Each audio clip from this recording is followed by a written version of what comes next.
दोस्तों, कभी कभी हम जो सुनते और समझते हैं वो पूरी तरह सत्य नहीं होता।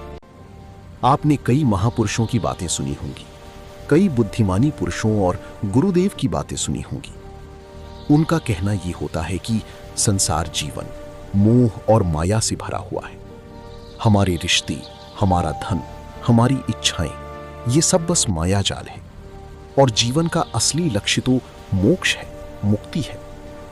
हमें आध्यात्मिक जीवन की ओर बढ़ना चाहिए। जब भी आप उनकी बातें सुनते हैं तो आपके मन में एक प्रश्न उठता है और वो प्रश्न ये है, क्या हमारा संसार जीवन जीना व्यर्थ है? क्या हमें केवल आध्यात्मिक जीवन जीना चाहिए? क्या हमें खुद की खोज करनी चाहिए? क्या हमें संसार की सुख का आनंद नहीं लेना चाहिए? जो लोग इस संसार जीवन में फंसे हुए हैं, क्या उनका जीवन पूरी तरह से व्यर्थ है? किसी को अपने माता पिता के लिए धन कमाना है तो कोई अपने परिवार को सुखी देखना चाहता है, कोई अपने बच्चों की चिंता में दुखी है तो कोई अपने लिए कुछ करना चाहता है, नाम कमाना चाहता है, कोई अपनी प्रेमिका को खुश रखना चाहता है, कोई अपनी प्रेमी को पाना चाहता है, कोई बड़ा आदमी बनना चाहता है तो कोई राज करना चाहता है, कोई साधारण जीवन जीना चाहता है। इसी प्रकार हम सभी के तरह तरह की सपने हैं, तरह तरह के विचार हैं। हम सभी को अपने जीवन में कुछ ना कुछ तो चाहिए, परंतु ये सभी बुद्ध पुरुष जब हमारे सामने आते हैं तो हमारे इन सपनों को तोड़ मरोड़ के रख देते हैं। जब कहते हैं कि संसार जीवन व्यर्थ है। आपके साथ भी कभी ना कभी ऐसा तो हुआ ही होगा। क्या आपके भी मन में ऐसे कोई प्रश्न हैं तो आप हमें कमेंट में जरूर बताइएगा। चलिए आगे बढ़ते हैं और इसके पीछे की वास्तविकता को जानते हैं और इन सब के बीच हमें जीवन में संतुष्टि कैसे मिलेगी, हम पूरी तरह से खुश कैसे रह सकते हैं। क्या हमें सब कुछ छोड़कर एक बौद्ध भिक्षु की तरह सब कुछ त्याग कर आनंद मिलेगा? हमारे रिश्ते, पैसा कमाने की इच्छाएं, परिवार के साथ संबंध, हमारे दोस्त, क्या ये कुछ मायने नहीं रखते? दोस्तों, वास्तविकता तो यही है कि आप उन बुद्ध पुरुषों की बातों को अच्छी तरह से समझ ही नहीं पा रहे, क्योंकि वो कहना कुछ और चाहते हैं और आप उनकी बातों का मतलब कुछ और ही निकाल रहे हैं। आप उनकी बातों से कुछ और ही समझ रहे हैं। महात्मा बुद्ध खुद ही कहते थे कि उन्हें गरीबी पसंद नहीं है। वे ये कहते थे कि आपको सफलता प्राप्त करने के लिए आर्थिक रूप से सक्षम बनना आवश्यक है। इसका मतलब है कि जब तक आप गरीब हैं और आपके पास आर्थिक साधनों की सामग्री नहीं है, तब तक आप अपने आत्मा की खोज में आगे नहीं बढ़ सकते। और ठीक उसी के विपरीत संपन्नता और अमीर होना भी आपके आध्यात्मिक मार्ग की बाधा बन जाती है। कई महापुरुषों ने, कई बौद्ध पुरुषों ने अपनी बातें बहुत ही सीधी और सरल भाषा में कही हैं, लेकिन हम सभी उन बातों का अर्थ कुछ और ही निकाल बैठते हैं। हम सभी उनकी बातों को समझ नहीं पाते, क्योंकि उनकी बातें रोजमर्रा की जिंदगी से बिल्कुल अलग होती है। वे लोग कहना तो कुछ और चाहते हैं, लेकिन हम में से ज्यादातर लोग उनकी बातों का मतलब कुछ और ही निकाल लेते हैं और उसे अपने जीवन में उतार कर हम अपना पूरा जीवन पूरी तरह से बर्बाद कर लेते हैं।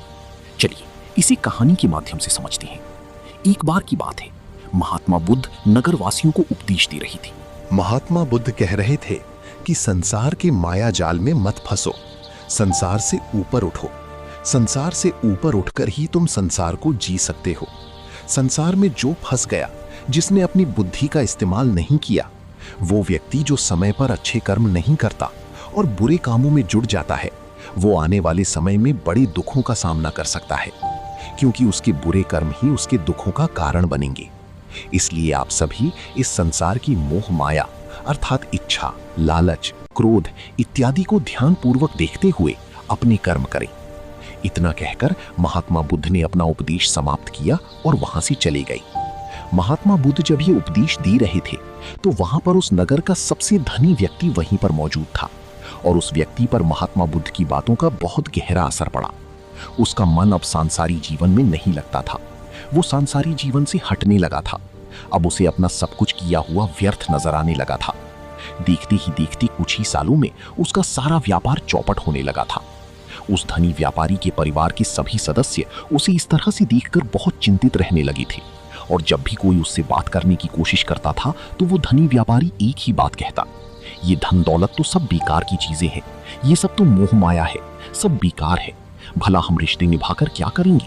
ये सब तो वासना है। जीवन तो केवल एक ही है और वो है मुक्ति। अब तो केवल उसी की आस है, उसी की प्यास है। मैं इतना समझ चुका हूं कि अब से जो भी होगा वो सब अच्छा होगा। अब से उसने व्यापार पर भी ध्यान देना बिल्कुल बंद कर दिया था और देखते ही देखते वो धनी व्यापारी उस नगर का सबसे गरीब व्यक्ति बन चुका था। वो पूरी तरह से निर्धन हो चुका था। उसका सब कुछ बर्बाद हो चुका था और उसका पूरा परिवार सड़क पर आ गया था। एक दिन जब उसके घर में खाने के लिए कुछ नहीं बचा तो उसने अपने आप से कहा, ये मैंने क्या कर दिया? सब कुछ तो बहुत अच्छा चल रहा था, लेकिन मैंने अपने हाथों ही सब कुछ बर्बाद कर दिया। आज मेरे परिवार का हर एक सदस्य भूखा है। उनके पास खाने के लिए कुछ नहीं और मैं उनके लिए कुछ नहीं कर पा रहा। वो ये सब सोच ही रहा था कि तभी उसे याद आया कि उसने महात्मा बुद्ध की बातों में आकर अपना जीवन बर्बाद कर लिया। ना तो उसे मुक्ति मिली और ना ही धन। वो सोच रहा, मैं तो कहीं का नहीं रहा। थोड़े थोड़े भोजन के लिए भी आज मुझे रोज मरना पड़ता है। हर रोज मुझे मेहनत करनी पड़ती है, तब जाकर मेरे परिवार को 2 वक्त की रोटी मिल पाती है। अपने परिवार की इस तरह से बुरी हालत देखकर उससे रहा नहीं गया। वो बहुत चिंतित रहने लगा था। वो बहुत परेशान हो चुका था। एक दिन वो अपने घर से भाग गया। रास्ते में जब वो आगे बढ़ रहा था तब उसके मन में ख्याल आया कि वो कहाँ जाएगा, किससे मदद मांगेगा, आखिर अब उसका साथ कौन देगा। तभी उसे याद आया कि उसे महात्मा बुद्ध के पास ही जाना चाहिए, क्योंकि बुद्ध के कारण ही आज उसकी ये हालत है। उसकी हालात की जिम्मेदार तो वही है। मैं तो सीधा सीधा अपने मार्ग पर जा रहा था, लगातार अपने व्यापार में उन्नति कर रहा था, लेकिन जब से मैंने उनकी बातें सुनी तब से मेरा मन विचलित हो गया। मुझे समझ नहीं आया कि मैं जो जीवन जी रहा हूँ क्या वो सत्य है, या फिर जो वो जीवन जी रही वो सत्य है। उनकी चिकनी चुपड़ी बातों में आकर मैंने अपना सब कुछ बर्बाद कर दिया। मेरे हालात की जिम्मेदार तो वही है, इसलिए मुझे उनके पास ही जाना चाहिए। अपने मन में क्रोध लिए 2 दिनों की लंबी यात्रा करके महात्मा बुद्ध के पास पहुंचा और क्रोध में आकर महात्मा बुद्ध से कहता है, हे बुद्ध, आपको कोई ज्ञान नहीं, न ही आपने सत्य की प्राप्ति की है। आप तो केवल भोले भाले लोगों को फंसाना जानते हैं, अपनी चिकनी चुपड़ी बातों में उन्हें बहलाना जानते हैं। आप लोगों के सीधेपन का फायदा उठाकर अपनी प्रसिद्धि और अपनी प्रशंसा करवाते हैं। आप हमें ऐसे सपने दिखाते हैं जो कभी पूरे नहीं हो सकते। मैं भी ऐसा ही एक सीधा साधा व्यक्ति था और मैं उस नगर का सबसे बड़ा धनी व्यक्ति था। आपसे मिलने से पहले सब कुछ ठीक चल रहा था। मेरे पास धन की कोई कमी नहीं थी, सारी ऐशो आराम थी, सारी सुख सुविधाएं थी। लेकिन जब से मैंने आपका उपदेश सुना, मैं आपसे इतना प्रभावित हो गया कि मैंने आपकी बातों को ही मानना शुरू कर दिया और वो सारी चीजें छोड़ दी जो मुझे संसारी जीवन से जोड़ती थी, अर्थात संसार की सारी मोहमाया मैंने त्याग दी। और आज देखिए, आपकी वजह से मेरा पूरा परिवार भिखारी बन चुका है। वो छोटी सी कुटिया में रहता है, यहाँ तक कि रोज के खाने के लिए भी हमें तिल तिल मरना पड़ता है। आपकी वजह से मैं पूरी तरह से बर्बाद हो चुका हूँ।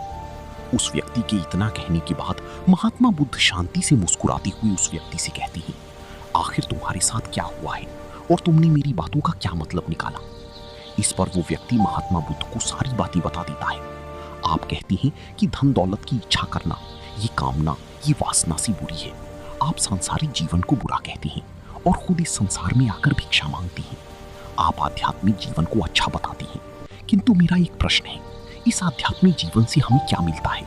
इससे हमें क्या लाभ? आपने कहा था कि हमें आध्यात्मिक जीवन से सुख प्राप्त होता है, लेकिन मैंने तो जब से आध्यात्मिक जीवन अपनाया है तब से मुझे केवल दुख ही दुख मिला है। यहाँ तक कि मेरे पास जो कुछ भी था वो भी सब मैं खो बैठा हूँ। आप लोगों को झूठा सुख दिखाकर उन्हें अंधकार में ढकेल देते हैं। क्या ये वास्तविकता नहीं है? इस पर महात्मा बुद्ध मुस्कुराते हुए उस व्यक्ति से कहते हैं, बेटा, तुम बहुत दूर से आए हो, अभी तुम विश्राम कर, रात को आकर मैं तुम्हें तुम्हारे सभी प्रश्नों का जवाब दे दूंगा। पहले तो उस व्यक्ति ने इनकार किया, लेकिन महात्मा बुद्ध के आग्रह पर वो व्यक्ति महात्मा बुद्ध की बात मान गया और आश्रम में जाकर विश्राम करने लगा। रात्रि के बाद महात्मा बुद्ध उस व्यक्ति के पास आए और कहा, बेटा, मैंने एक व्यक्ति की बात सुनी। वो कह रहा था कि एक हाथी हवा में उड़ रहा था और वो अपनी पर तेजी से मारता हुआ हवा में चला जा रहा था। उसने तो ये भी देखा कि एक बड़ी मछली अपने पैरों से जमीन पर चल रही थी और एक कुत्ता समुद्र की गहराइयों में सांस ले रहा था। इतना कहकर महात्मा बुद्ध शांत हो गई। वो व्यक्ति महात्मा बुद्ध की सारी बातें सुनकर महात्मा बुद्ध से कहता है, हे तथागत, उसकी आगे क्या हुआ? आखिर आप चुप क्यों हो गई? तभी महात्मा बुद्ध उस व्यक्ति को समझा लेते हैं। जो लोग अपने परिवार को छोड़कर आए, अपने माता पिता को छोड़कर आए हैं, अपने बीवी बच्चों को छोड़कर आए हैं। क्या आप उनसे कभी ये कहते हैं कि जाकर अपनी जिम्मेदारियां पूरी करो, जाओ अपनी जिम्मेदारियां संभालो और धन कमाओ और वहीं पर रहकर तुम आत्मज्ञान प्राप्त करो? उस व्यक्ति के प्रश्न का जवाब देते हुए महात्मा बुद्ध कहते हैं, भक्ति, क्या तुम शांति को हवा में उड़ा सकते हो? इसके जवाब में वो व्यक्ति कहता है, नहीं, मैं नहीं उड़ा सकता। तभी महात्मा बुद्ध कहते हैं, केवल एक बच्चा ही हाथी को हवा में उड़ा सकता है। ठीक उसी प्रकार जिस व्यक्ति को जो बनना है वो बनकर ही रहेगा। जैसे किसी व्यक्ति को राजा बनना है तो वो राजा बनेगा, किसी व्यक्ति को व्यापारी बनना है तो वो व्यापारी बनेगा। ठीक इसी प्रकार यदि किसी व्यक्ति को आत्मज्ञान की प्राप्ति करनी है तो उसे सब कुछ तो त्यागना ही होगा। आगे महात्मा बुद्ध उस व्यक्ति से कहते हैं, बेटा, क्या तुम सब कुछ छोड़कर आत्मज्ञान के मार्ग पर आगे बढ़ते, या फिर तुम ये सोच रहे थे कि इस रास्ते पर चलकर जीवन आसान हो जाएगा, जो होगा सब अच्छा होगा, सब कुछ अपने आप ही मिलने लगेगा, मुझे तो कुछ करने की आवश्यकता ही नहीं पड़ेगी, सारे दुख दर्द सब कुछ समाप्त हो जाएगा और जीवन में चमत्कार होने लगेगा और अंत में मुक्ति भी मिल जाएगी। महात्मा बुद्ध की ये बात सुनकर उस व्यक्ति को अपनी गलती का एहसास हो गया। वह तुरंत महात्मा बुद्ध के चरणों में गिर पड़ा और कहने लगा, हे तथागत, आप सत्य कहते हैं, मैंने तो कुछ ऐसा ही सोचा था। क्योंकि मेरा व्यापार सही नहीं चल रहा था तो मुझे लगा कि सब कुछ छोड़कर सब मिल जाएगा, मुझे कुछ करने की आवश्यकता ही नहीं पड़ेगी और मेरे सारे दुख दर्द हमेशा हमेशा के लिए खत्म हो जाएंगे और मैं आत्मज्ञान भी प्राप्त कर पाऊंगा।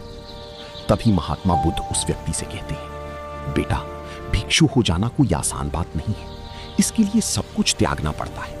एक एक चीज जिसे तुम बहुत प्रेम करते हो वो सारी चीजें तुमसे एक एक करके दूर हो जाती हैं। तो क्या तुम भिक्षु बनने के लिए तैयार हो? क्या तुम सब कुछ छोड़कर आध्यात्म के मार्ग में आगे बढ़ना चाहते हो? इसके जवाब में व्यक्ति कहता है, हे तथागत, मुझे मेरी गलती का एहसास हो चुका है, मुझे भिक्षु नहीं बनना, मैं तो व्यापारी ही ठीक हूं, मैं तो अपने संसारी जीवन में ही ठीक हूं। परंतु अब भी मेरे मन में एक प्रश्न शेष बचा है, अगर आपकी आज्ञा हो तो वो प्रश्न भी मैं आपसे पूछना चाहूंगा। तभी महात्मा बुद्ध उसे आज्ञा देती है। इस पर व्यक्ति कहता है, हे तथागत, आप ही तो कहती हैं कि धन नहीं कमाना चाहिए, पद प्रतिष्ठा अहंकार हमें दुख की ओर ले जाते हैं और संसार में यही तो है, और क्या है। यदि हमें संसारी जीवन जीना है तो हमें ये सब तो करना ही पड़ेगा। तभी महात्मा बुद्ध मुस्कुराते हुए उस व्यक्ति से कहते हैं, क्या तुम्हें भूख लगी है? इस पर व्यक्ति कहता है, हाँ तथागत, मुझे बहुत भूख लगी है। तभी महात्मा बुद्ध उस व्यक्ति को भोजन करवाते हैं। उसे भरपेट भोजन खिलाने के बाद महात्मा बुद्ध उस व्यक्ति से कहते हैं, लो और खाओ, ये सब तुम्हारे लिए ही है। इसके जवाब में वो व्यक्ति कहता है, तथागत, मैं पहले ही बहुत ज्यादा खा चुका हूं, अब मुझसे और नहीं खाया जाएगा, मेरे पेट में अब थोड़ी भी जगह नहीं रह गई है। यदि मैंने और अधिक खाया तो मेरा पेट दर्द करने लग जाएगा और फिर मुझे तरह तरह की परेशानियां होने लगेंगी, मैं परेशान हो जाऊंगा। तभी महात्मा बुद्ध मुस्कुराते हुए उस व्यक्ति से कहते हैं, बेटा, मैं भी तो तुम्हें यही समझाने का प्रयास कर रहा हूं कि जितनी जरूरत है उतना ही खाओ, उतना ही धन कमाओ जितने की तुम्हें आवश्यकता है, क्योंकि हर चीज जब हद से ज्यादा हो जाती है तो वो नुकसान जरूर पहुंचाती है। फिर वो चाहे धन हो, चाहे इच्छा, चाहे लालच या फिर कामना या वासना, सब कुछ हद से ज्यादा आपको नुकसान ही पहुंचाएगा और ये सब आपको केवल दुख ही देंगी। इसलिए इन्हें नियंत्रण में रखना चाहिए। जितनी की हमें आवश्यकता है उतना ही हमें चाहिए, और जब आप इसे नियंत्रण में रखती हैं तो ये कभी आपको दुख नहीं दे पाएगा, आप हमेशा सुखी रहोगे। आगे महात्मा बुद्ध उस व्यक्ति से कहते हैं, भले धन कमाना आवश्यक है, क्योंकि धन की कमी नहीं होनी चाहिए, भोजन की कमी नहीं होनी चाहिए, किसी भी कार्य को करने के लिए मन में इच्छा की कमी नहीं होनी चाहिए। लेकिन उसी के साथ में ये भी ध्यान रखना है कि इच्छा अत्यधिक भी नहीं होनी चाहिए। और मैं तुम्हें यही समझाने का प्रयास कर रहा हूँ, मैं तुम्हें यही ज्ञान देने का प्रयास कर रहा हूँ कि मध्य में रहो, न कम न ज्यादा। इसलिए जाओ और धन कमाओ, व्यापार करो, अपने कर्म से न केवल अपना बल्कि दूसरों का भला भी करो। जब तुम अपने किए के सांसारिक कार्यों से लोगों का भला करते हो तब तुम में और किसी सन्यासी अर्थात किसी भिक्षु में कोई अंतर नहीं रह जाता। बस सभी के मार्ग अलग होते हैं लेकिन मंजिल एक ही होती है। और तुम कभी मार्ग से भटक ना जाओ, इसलिए ऐसी लोगों की संगत में रहना जो तुम्हें आत्मज्ञान के सीधे मार्ग पर ले चली, जो सांसारिक जीवन से हटकर नए जीवन में प्रवेश करवाए। क्योंकि वे लोग बुराइयों से लड़ने में तुम्हारी मदद करेंगे, तुम्हें ताकत मिलेगी और तुम लगातार बिना विचलित हुए आध्यात्म के मार्ग पर लगातार आगे बढ़ती चली जाओगी। इतना कहकर महात्मा बुद्ध शांत हो गए। वो महात्मा बुद्ध को प्रणाम करके कहता है, ही तथागत, आपकी शिक्षाएं तो बिल्कुल अलग है। आप जो कहते हैं उसके पीछे का अर्थ कुछ अलग ही होता है, बहुत सीधा और सरल, लेकिन हम उसे समझ नहीं पाते। आपके पास चमत्कार का आश्वासन नहीं है, पर आपके पास वो मार्ग है जिस मार्ग पर चलकर मैं अवश्य ही अध्यात्म को प्राप्त कर सकता हूँ, जिससे मेरा और लोगों का, सभी का भला होगा।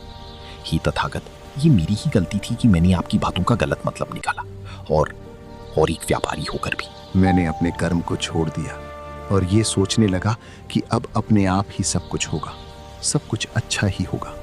लेकिन ये सत्य है कि अपने आप कुछ नहीं होता।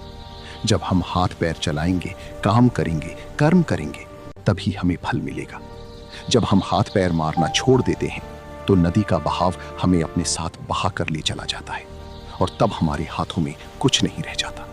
और यही मेरे साथ भी हुआ है। हे तथागत, आज से मैं आपको वचन देता हूं कि मैं अपना कर्म पूरी ईमानदारी के साथ करूंगा। आपके दिए हुए मार्ग पर मैं पूरी ईमानदारी से चलूंगा। मैं आपको वचन देता हूं कि मैं एक अच्छा व्यापारी और एक अच्छा इंसान बनकर रहूंगा। मैं आत्मज्ञान के मार्ग पर अपने कर्म करते हुए आगे बढ़ता रहूंगा। इतना कहकर वो व्यक्ति महात्मा बुद्ध को प्रणाम करके वहां से लौट गया। दोस्तों, हमारे साथ भी कुछ ऐसा ही होता है। जब हम किसी सिद्ध पुरुष की बातें सुनते हैं तो हमें लगता है कि संसारी जीवन व्यर्थ है और हमने जो कुछ भी आज तक कमाया है, जो कुछ भी आज तक कर्म किए हैं, वो सब व्यर्थ है। दुनियादारी की सारी बातें बेकार हैं। हमें तो आत्मज्ञान के मार्ग पर बढ़ना चाहिए, वही सही राह है। लेकिन हम कभी अपने भीतर नहीं देख पाते कि हमें आत्मज्ञान की कोई जरूरत नहीं है, क्योंकि आज हमारा वक्त बुरा चल रहा है और हमें कोई रास्ता नजर नहीं आ रहा। तब हमें आत्मज्ञान नजर आ रहा है, और जब कल हमारा वक्त अच्छा होगा, हमारे जीवन में सुख होगा, तो आत्मज्ञान कहां पर होगा ये हमें ज्ञात नहीं। इसीलिए जो आत्मज्ञान के मार्ग पर चलते हैं उन्हें सुख और दुख से कोई फर्क नहीं पड़ता। उन्हें अपने व्यवसाय से भी फर्क नहीं पड़ता, उन्हें जीवन की झंझट से भी फर्क नहीं पड़ता। वो तो बस आत्मज्ञान के इस मार्ग पर खुशी खुशी चलते रहते हैं और अपनी मंजिल तक पहुंच ही जाते हैं। दोस्तों, आज की इस वीडियो से आपने क्या सीखा वो मुझे आप कमेंट में जरूर बताइए। इसी के साथ में उम्मीद है कि आपको आज की वीडियो भी जरूर पसंद आई होगी। इस वीडियो को लाइक और अपने दोस्तों के साथ शेयर जरूर कीजिएगा और साथ ही चैनल को सब्सक्राइब और घंटी बटन को भी दबा दीजिएगा। चलिए फिर मिलते हैं एक और वीडियो में, तब तक के लिए अपना ख्याल रखिए। धन्यवाद।